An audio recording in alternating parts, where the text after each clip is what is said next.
Lo que pasó en Pentecostés, ¿volverá a suceder más adelante?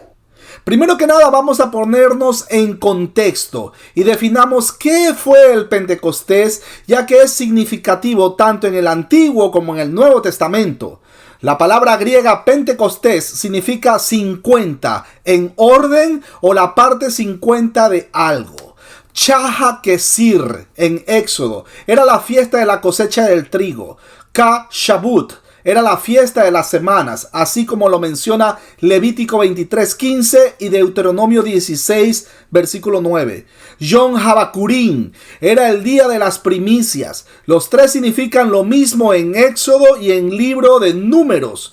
Adicionalmente, se conmemora el hecho de la entrega de la ley mosaica y también la Pascua, porque el ángel pasó antes, ahí en Éxodo, por las puertas de las casas para matar a los primogénitos, los que no tenían la sangre del cordero pintada en el dendil o en el marco de estas.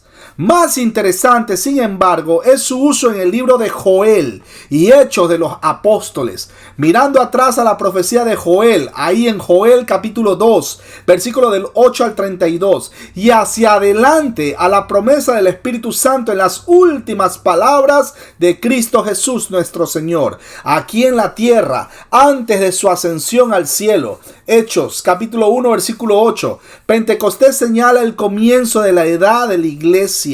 La única referencia bíblica a los acontecimientos reales de Pentecostés es Hechos capítulo 2, versículo del 1 al 3. Pentecostés es una conmemoración de la última cena también. En ambos casos, los discípulos están juntos en una casa, por lo que resulta ser un acontecimiento importante. En la última cena, los discípulos son testigos del fin del ministerio terrenal del Mesías, cuando Él les pide recordarlo después de su muerte hasta que Él vuelva. Sabemos que la iglesia en sí es conformada por todos los escogidos a lo largo de la historia, pero en Pentecostés los discípulos presencian el nacimiento de manera oficial de la iglesia en el Nuevo Testamento, en la venida del Espíritu Santo para morar en todos los creyentes. Así, la escena de los discípulos en una habitación en Pentecostés vincula el comienzo de la obra del Espíritu Santo en la iglesia con la conclusión del ministerio terrenal de Cristo Jesús el Señor, ahí en el aposento alto antes de su crucifixión.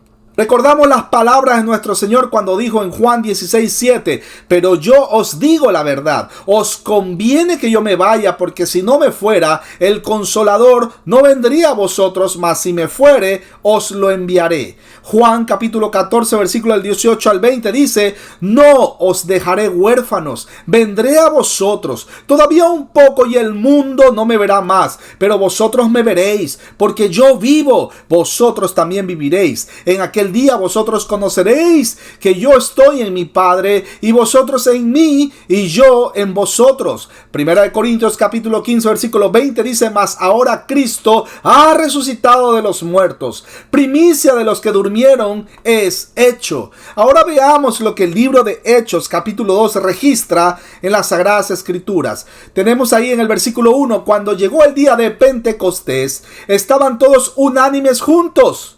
Miren, unánime significa unidos en un solo propósito, por eso la redundancia entre unánimes juntos. Versículo 2, y de repente vino del cielo un estruendo como de un viento recio que soplaba, el cual llenó toda la casa donde estaban sentados. Mis hermanos, este viento que nadie sabe de dónde viene y a dónde va, lo pueden comparar con Juan capítulo 3, versículo del 8 al 21.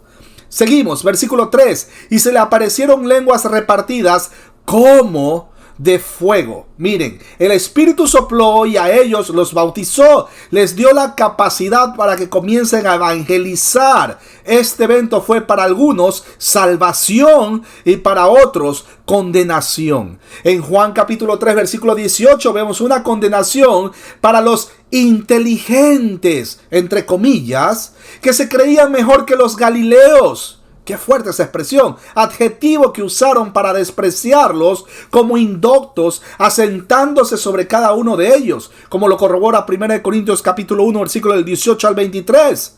Seguimos, versículo 4, y fueron todos llenos del Espíritu Santo. Miren que aquí no se usa la palabra fuego, pues es la llenura del Espíritu Santo. Y comenzaron a hablar en otras lenguas, según el Espíritu les daba que hablasen. O sea que era un mensaje de Dios para los oyentes. Versículo 5. Moraban entonces en Jerusalén judíos, varones piadosos de todas las naciones bajo el cielo. Versículo 6. Y hecho este estruendo se juntó la multitud y estaban confusos, porque cada uno les oía hablar en su propia lengua. Aquí tenemos la palabra glosa, que en el original griego significa idiomas. Versículo 7. Y estaban atónitos y maravillados diciendo: mirad, ¿no son galileos todos estos que hablan? Mis hermanos, como referencia, Juan capítulo 1 versículo 46 registra cómo despreciaban a los de Nazaret, que se encuentra en Galilea. Nazaret en hebreo significa Nashrat. Es la ciudad más poblada del distrito norte de Israel, en las estribaciones meridionales de los montes de la Baja Galilea, a 10 kilómetros al norte del monte Tabor y a 23 kilómetros al oeste del mar de Galilea. Versículo 8. ¿Cómo pues le oímos nosotros hablar cada uno en nuestra lengua en la que hemos nacido? Mis hermanos, ahora veamos los idiomas que hablaron según la región. Versículo 9. Partos, medos, elamitas y los que habitamos en Mesopotamia, en Judea, en Capadocia, en el Ponto y en Asia, en Frigia y Panfilia, en Egipto y en las regiones de África, más allá de Cirene, y romanos aquí residentes, tantos judíos como prosélitos, cretenses y árabes, les oímos hablar en nuestras lenguas, o sea, en nuestros idiomas, las maravillas de Dios. ¿Se dan cuenta? Aquí tenemos el evangelio de salvación para los que dijeron estas palabras. Ahora sigamos leyendo, versículo 12. Y estaban todos atónitos y perplejos, diciéndose unos a otros: ¿qué quiere decir esto? Versículo 13. Mas otros burlándose, atento al versículo, mas otros burlándose decían: están llenos de mosto.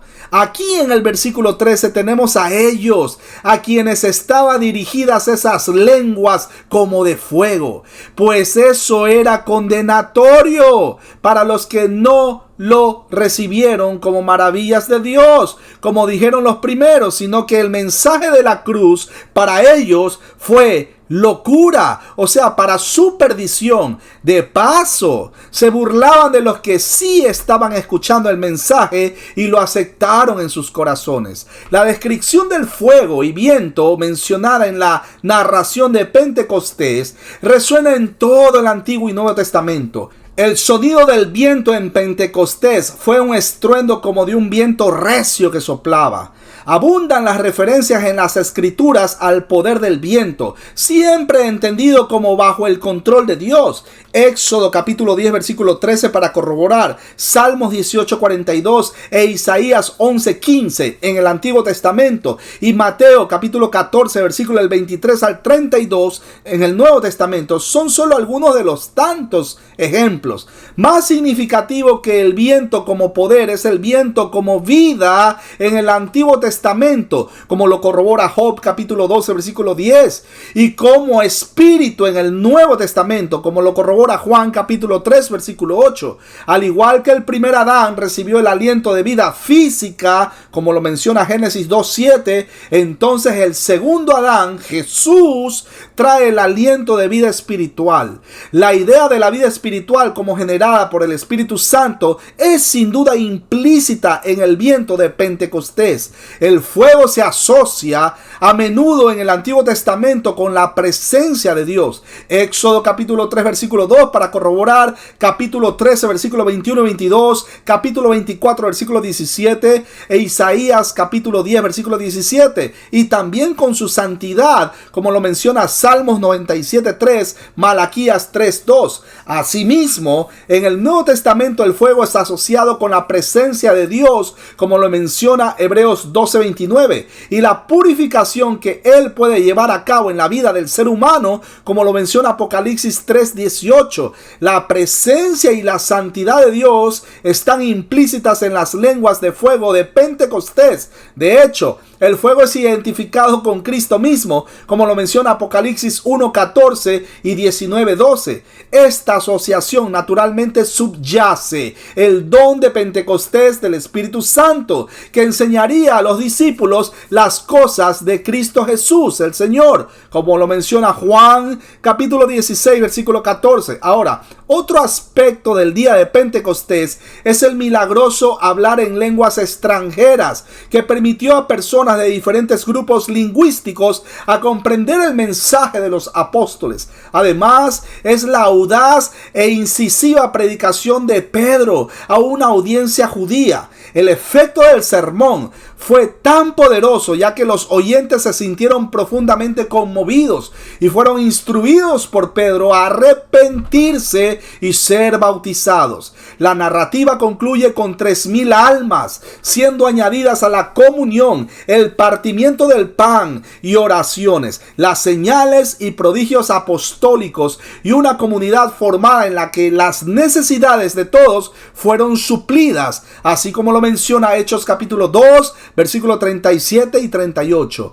El día de Pentecostés, Pedro dijo a la multitud: arrepentíos y bautícese cada uno de vosotros en el nombre de Jesucristo para perdón de los pecados, y recibiréis el don del Espíritu Santo. Hechos capítulo 2, versículo 38 lo corrobora. Su mandato con respecto al bautismo era que se hiciera en el nombre de Jesucristo. Antes, Jesús había dicho a sus discípulos que bautizaran a los discípulos en el nombre del Padre, del Hijo y del Espíritu Santo, como menciona Mateo 28:19. La diferencia en las palabras ha llevado a muchos a preguntarse: ¿cuál es entonces la fórmula correcta?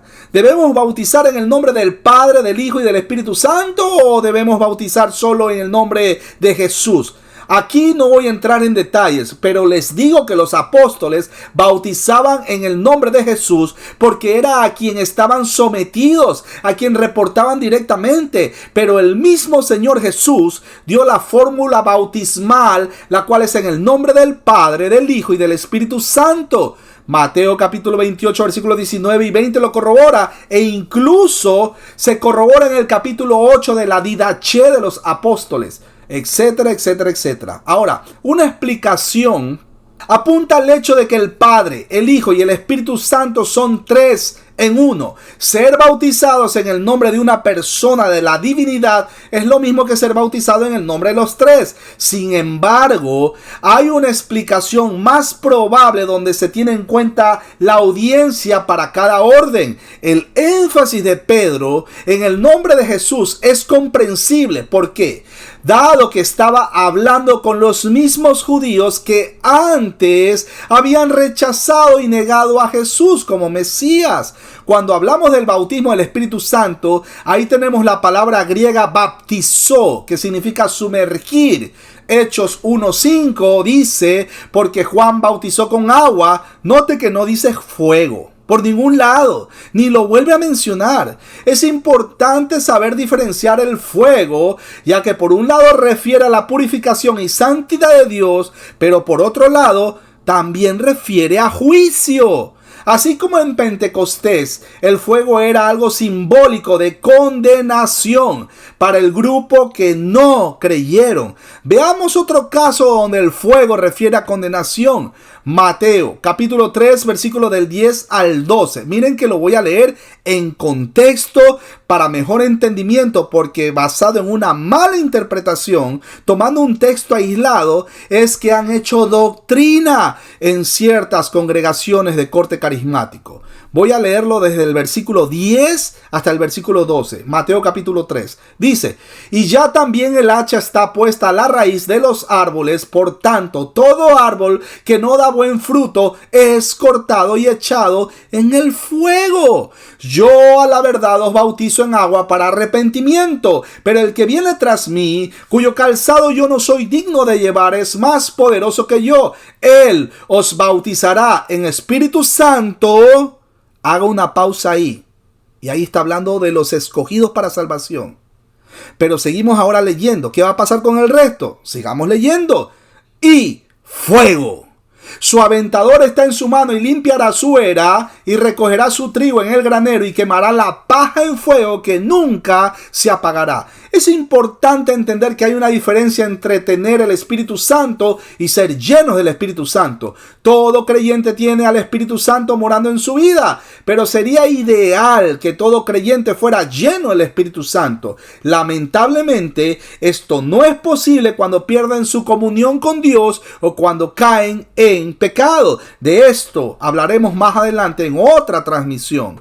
Antes de regresar al tema de Pentecostés, tenga en cuenta que cada vez que usted lea en la Biblia la palabra lenguas, la palabra griega para esto es glosa y se está refiriendo justamente a idiomas conocidos. Ejemplo: Blessed be the God and Father of our Lord Jesus Christ. Aquí hablé en inglés, ahora diré lo mismo en alemán. Gepriesen sei der Gott und Vater unseres Herrn Jesus Christus. Y ahora lo traduciré, el mismo texto pero al español. Bendito sea el Dios y Padre de nuestro Señor Jesucristo. Una lengua, o sea, glosa, puede ser aprendida o puede ser adquirida sin aprender. En el caso de Pentecostés, que fue dada por el Espíritu Santo, tenemos ahí 3 puntos claves. Primero, tenemos la evidencia, como lo menciona Hechos 2, versículo del 1 al 4. El Espíritu Santo no vino en respuesta a oración para que venga, sino que vino de repente. Esto nos recuerda que Dios es soberano. Punto número 2, tenemos el efecto, como menciona Hechos capítulo 2, versículo del 5 al 13. Como punto número 3, tenemos la explicación, y esto es que el propósito de las lenguas era como señal para los judíos de que el juicio de Dios vendría sobre ellos como una nación que se había olvidado de él. Primera de Corintios capítulo 14, versículo 22 para corroborar.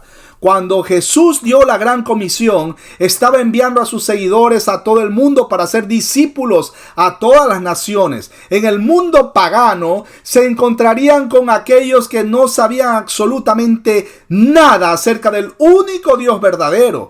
Personas idólatras que estaban sin esperanza y sin Dios en el mundo. Corroboramos en Efesios capítulo 2, versículo 12. Al predicar el evangelio a tales personas, los apóstoles tendrían que incluir necesariamente la enseñanza de cómo es Dios, incluyendo su naturaleza triuna. Pedro hablaba en el día de Pentecostés a los fieles judíos que ya tenían una comprensión de Dios el Padre y del Espíritu de Dios. La parte de la ecuación que les faltaba era Jesús, el Hijo de Dios, y sin Jesús no podrían ser salvos. Fuera de Cristo no hay salvación para nadie. Óigalo bien, aun cuando una persona haya nacido en la mismísima Jerusalén. Al presentar el evangelio a los judíos, Pedro les ordena que se bauticen en el nombre de Jesús, es decir, que ejerzan la fe en aquel a quien habían crucificado. Habían confesado el Padre y el Espíritu, pero necesitaban confesar al Hijo. Los que recibieron el evangelio ese día y dedicaron al señorío de Jesús, ya no lo rechazaban, sino que lo reconocían como su Mesías y la única esperanza de salvación. Tristemente, las sectas unicitarias no entienden este contexto y por eso dan paso a doctrinas sabelianas. El mensaje del evangelio sigue cambiando vidas hoy en día. Aquellos que ponen su fe, óigalo bien, en Cristo Jesús el Señor, todavía reciben el don del Espíritu Santo de parte del Padre, y el bautismo por inmersión en agua sigue siendo el método ordenado por Dios para hacer una profesión pública de nuestra fe, identificándonos con la muerte, sepultura y resurrección de Cristo.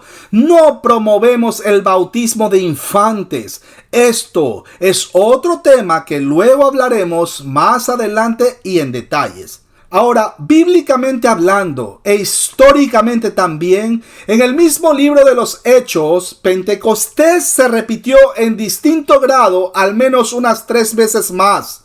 Con los samaritanos, en Hechos capítulo 8, versículo 17, Hechos capítulo 10, versículo del 44 al 46, y Hechos 19, versículos 6 y 7. Durante los grandes avivamientos del pasado, en 1731 y 1850, se vivieron experiencias similares, así como en el año 1610 hasta 1630 en Inglaterra, Escocia e Irlanda. Me atrevería a decir, en un sentido, por supuesto, Pentecostés fue un acontecimiento único e irrepetible, porque el mismo Pedro dice que aquello era el cumplimiento de una profecía. Pero varias efusiones del Espíritu Santo han sido provistas en el siglo I y a lo largo de las eras de la iglesia. Lo que pasó en 1517 puede verse como un segundo Pentecostés para la iglesia. Pero mis hermanos, debemos tomar en consideración que la profecía de Joel,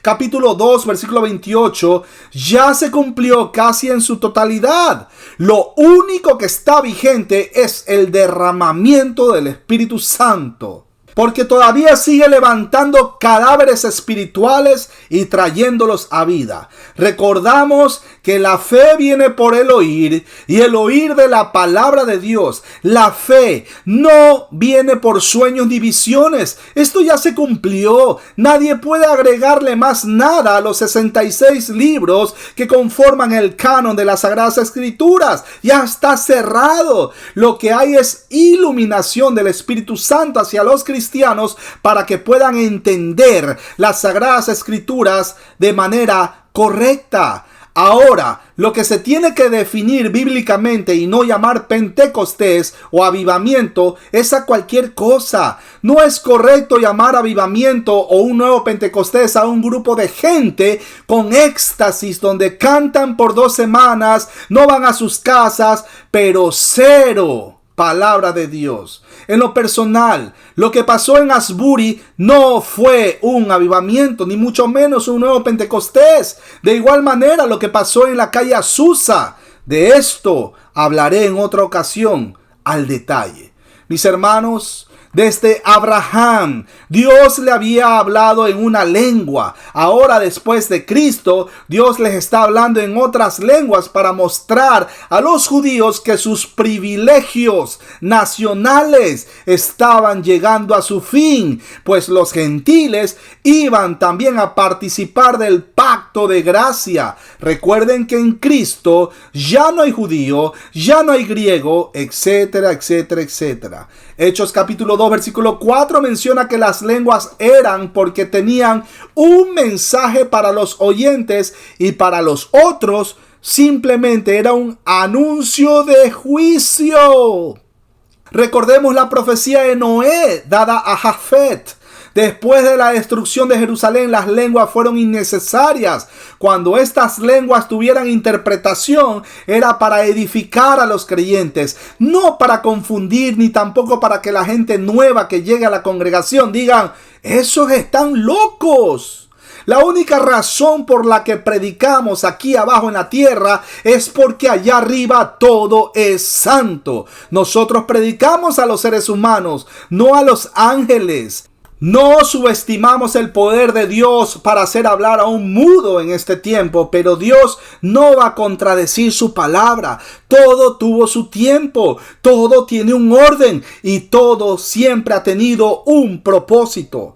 Estas medidas temporales eran como la fórmula de alimento infantil para la vida inicial de la iglesia. Primera de Corintios capítulo 13 versículo 9 dice, porque en parte conocemos y en parte profetizamos. Recuerden, el evangelio es para los que creen, Pero para los que no creen, eso es condenación. Allí entendemos el versículo de Marcos 16:16 que dice que el que crea y sea bautizado será salvo, pero el que no crea será condenado. La incredulidad continuó pasando mientras evangelizaba. Hechos capítulo 28 versículo 24 dice que algunos eran persuadidos con lo que se decía, pero otros no creían. Hechos 14:2 dice, pero los judíos que no creyeron excitaron y llenaron de odio los ánimos de los gentiles contra los hermanos. Jesús lo advirtió en Juan 3:18, el que cree en él no es condenado, pero el que no cree ya ha sido condenado porque no ha creído en el nombre del unigénito Hijo de Dios. Juan 10:26 dice, pero vosotros no creéis porque no sois de mis ovejas. Juan 10:25 dice, Jesús le respondió, os le he dicho y no creéis. Las obras que yo hago en el nombre de mi Padre, estas dan testimonio de mí. Segunda de Tesalonicenses capítulo 2, versículo 12 dice, a fin de que sean juzgados todos los que no creyeron a la verdad, sino que se complacieron en la iniquidad. Tito 1:15 dice que todas las cosas son puras para los puros, mas para los corrompidos e incrédulos nada es puro, sino que tanto su mente como su conciencia están corrompidas. Solo las ovejas del Señor aceptan el mensaje del Evangelio, esto es, los escogidos desde antes de la fundación del mundo. Juan capítulo 10 versículo 26 dice, pero vosotros no creéis porque no sois mis ovejas. Juan 8:42, Jesús entonces le dijo, si vuestro Padre fuese Dios, ciertamente me amaríais, porque yo de Dios he salido y he venido, pues no he venido de mí mismo, sino que Él me envió. Retomando el tema, cuando hablamos de lengua, estamos hablando de glosa, y esa es la palabra en el original griego que significa idioma, como el alemán, el francés, el italiano, español, etcétera, etcétera. No son las galimatías ni glosolalias. Ejemplo de galimatías y glosolalias son cuando menciona a alguien Rabasaya, Shabatacuá, Urrabaquita Captalanda, etcétera, etcétera, etcétera. Palabras sin sentido.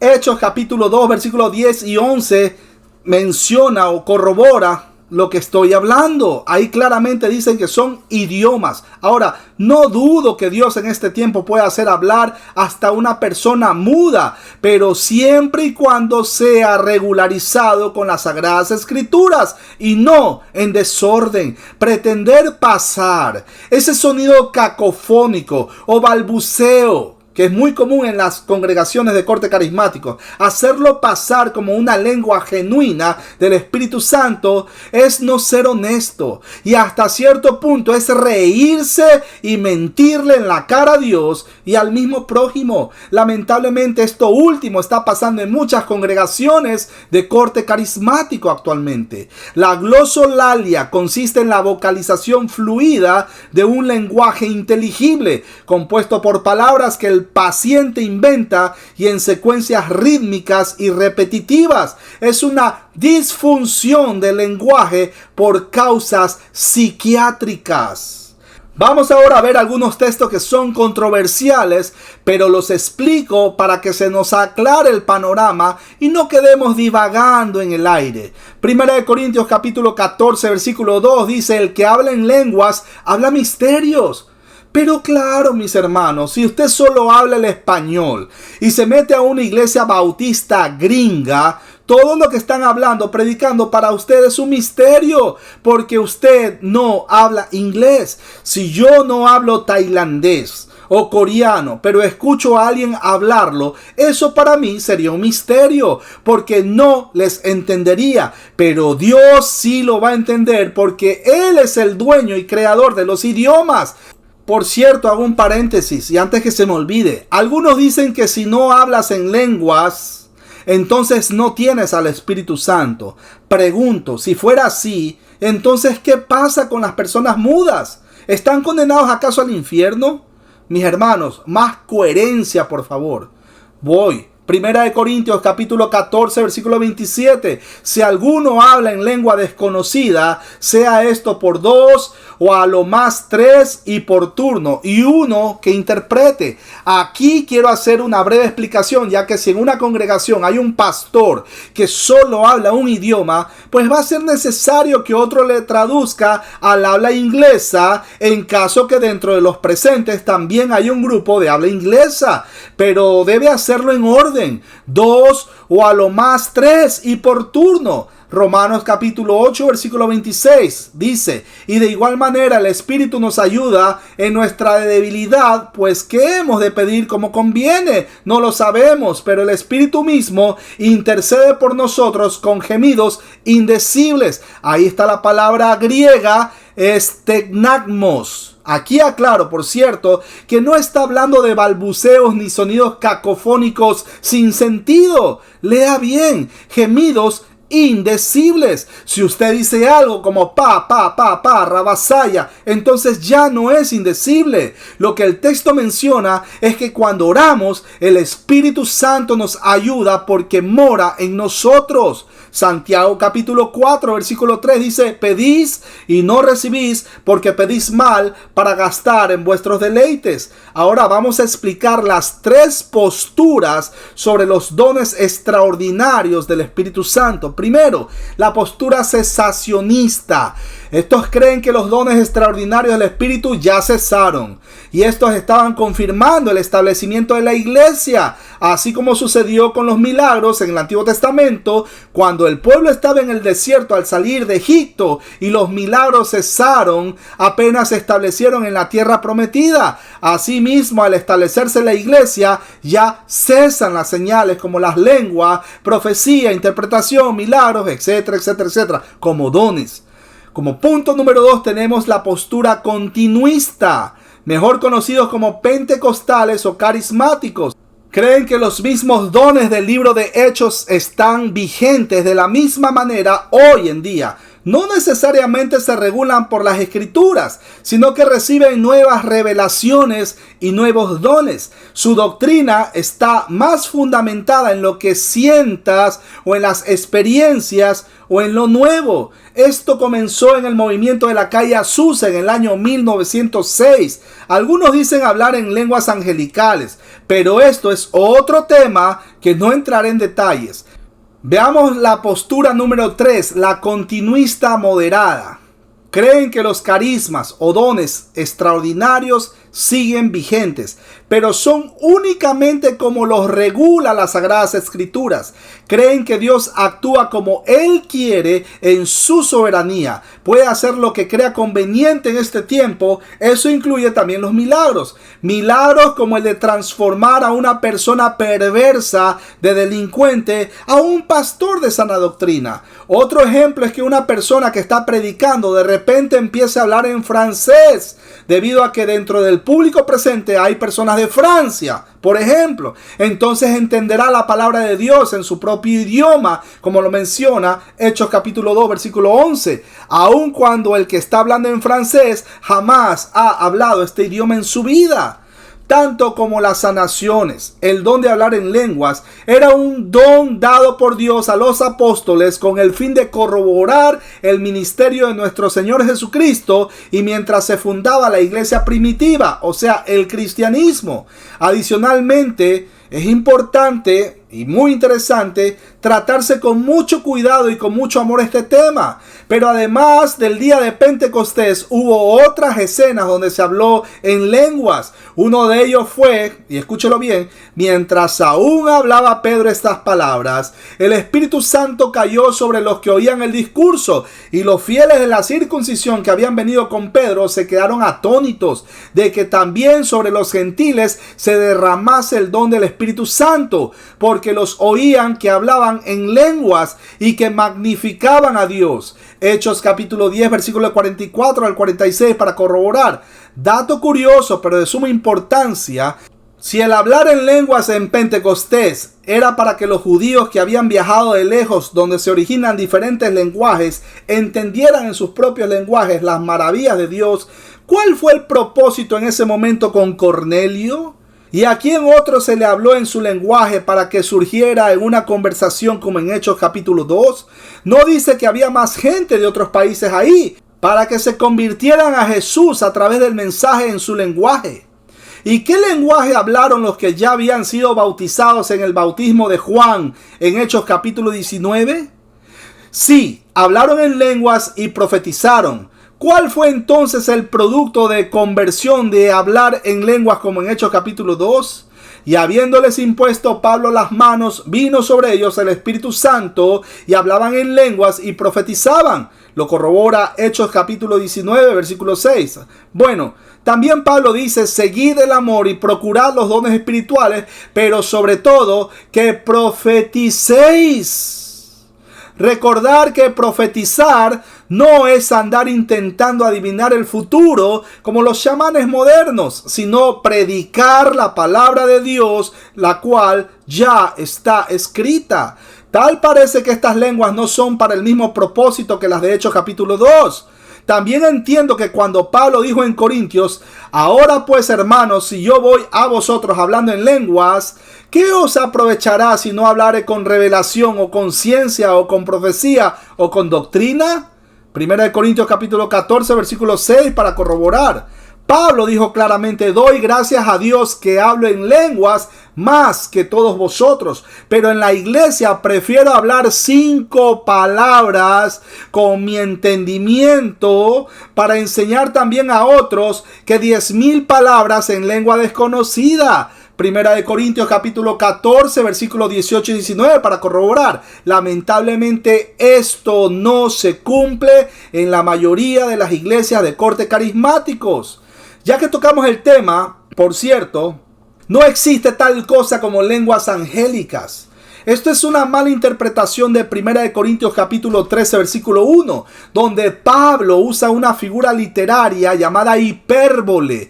Esto es, una exageración para connotar o hacer énfasis de algo que sí es importante o relevante. En este caso, el amor al prójimo. Recordamos también que no hay un solo ejemplo a lo largo de la Biblia donde se mencione que alguien habló en tales lenguas angélicas, entre comillas.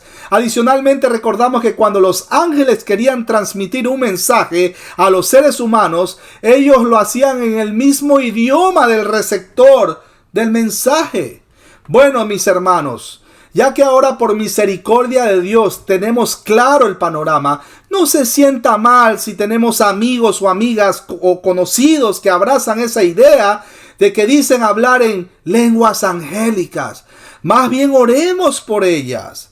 Y que sea Dios mismo abriendo su entendimiento. No agarre lucha con eso. Usted no va a convencer de pecado a nadie. De eso se encarga el Espíritu Santo. Más bien, procedamos a hacer las preguntas respectivas para que los hermanos que están viendo y escuchando esta transmisión puedan interactuar. Pero eso sí, antes de llamar a la radio a responder estas preguntas o antes de escribirlo en la caja de comentarios, analicen su respuesta. Mediten un momento en ella. Siempre es bueno hacer esto antes de decir lo primero que se me viene a la mente. De ser posible, corrobore todo lo que va a decir con la Biblia.